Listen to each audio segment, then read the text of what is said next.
from the island of Philae. Apparently, there's a Greek inscription on the base that mentions Cleopatra. In which case, this should be her cartouche. What if Champollion's already got a copy, now that he's back in Paris? Then we've got a race on our hands.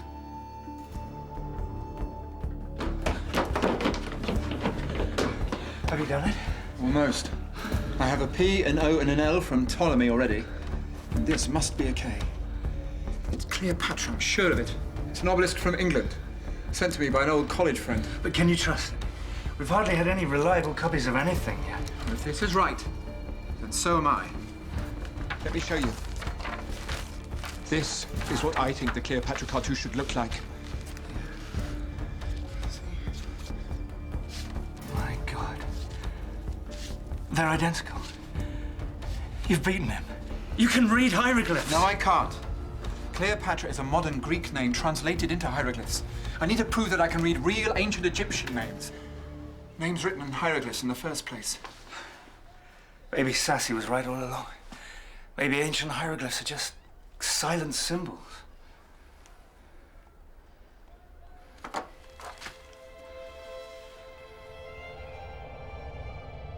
But Champollion had taken an important step. He had worked out a hypothetical hieroglyphic alphabet, and by using it to write the cartouche for Cleopatra, he now had evidence that the alphabet was correct. He had done this not just by logical deduction, but by using the languages of Coptic and Common Egyptian to work out the precise sounds of each hieroglyph.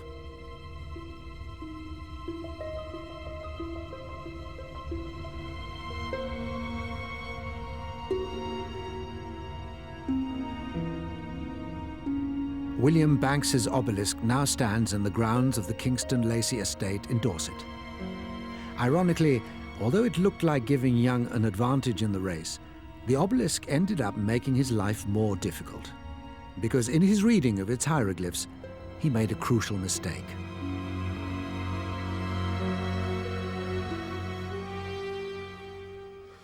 Damn it, there's always something. It says Cleopatra in the Greek, but the first hieroglyph's clearly wrong. You know, Gurney, sometimes I'd rather have my teeth pulled.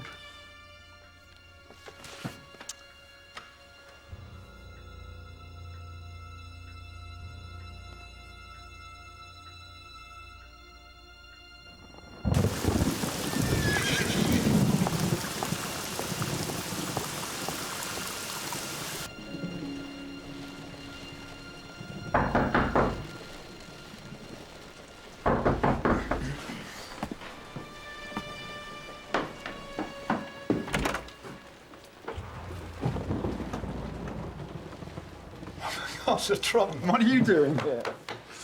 For you. Drawings. A friend of mine's just been to Egypt. Heard Young was getting close, so I thought you might need them. That is kind. Well, come in. Come in. It's a ruined temple at Abu Simbel. Any use to you? Oh, it's beautiful. What I wouldn't give to be standing there. Who's in the cartouche? I don't know. I've not seen that one before.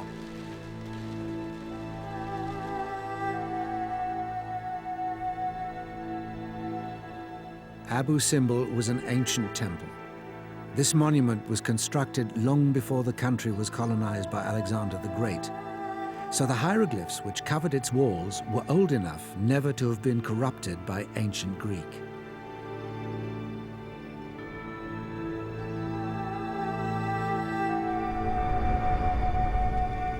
The man who built this temple is widely seen as the greatest pharaoh of them all. And when this huge complex was constructed, he was at the height of his power.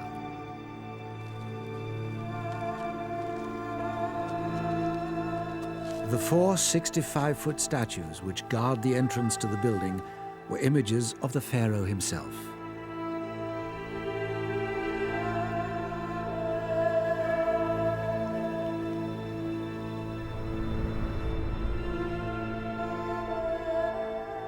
The smaller temple at the side was a monument to love, a pharaoh's love for his queen.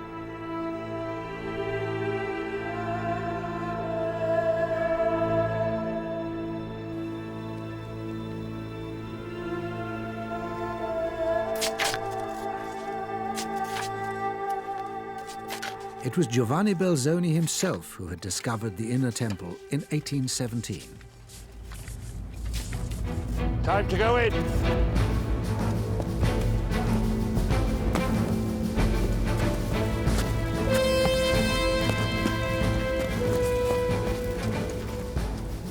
Despite his achievement, Belzoni was unable to read the thousands of hieroglyphs that covered the temple walls. Now I understand the man who built this. I don't know his name, but I know he is a real showman. Champollion would now attempt to read the name of this ancient pharaoh for the first time in over 1,000 years.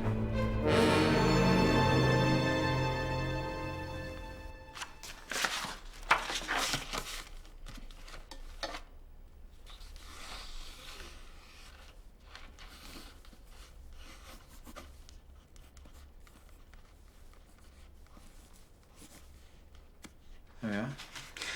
Remember Sassy? Enlighten us.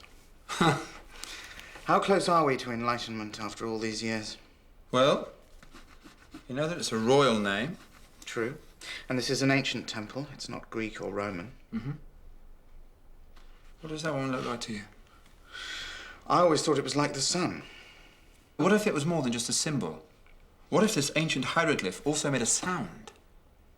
Would Coptic help? The Coptic for sun is Re. And the Egyptian god was also known as Ra. And I know this one. This double hieroglyph at the end makes the S sound in Ptolemus. What about that one? I don't know. What if it was The letter N. Ramus.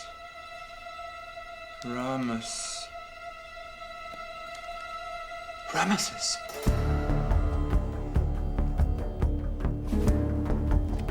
The M was a guess, also based on Coptic. But he was right. This is Ramesses. The pharaoh had spoken, and Champollion had heard his voice across the millennia. By translating the hieroglyphs for Ramesses, Champollion proved he could read the code of the pharaohs.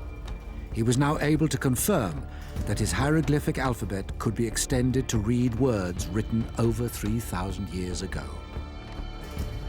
He'd done it by going backwards in time, beginning with the Coptic, then Common Egyptian, finally arriving at ancient hieroglyphs.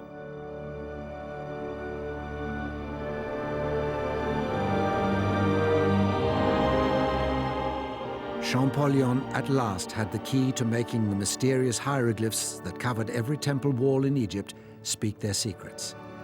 The word Ra in Ramesses is directly related to the Coptic word Ra, meaning sun. The rest of his name was also a Coptic expression meaning born of.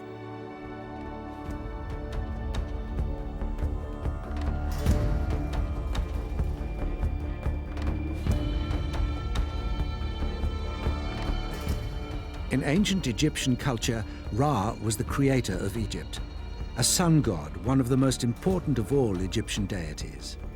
He was represented with a disk, the sun, on his head. All pharaohs were said to be related to him. The name Ramesses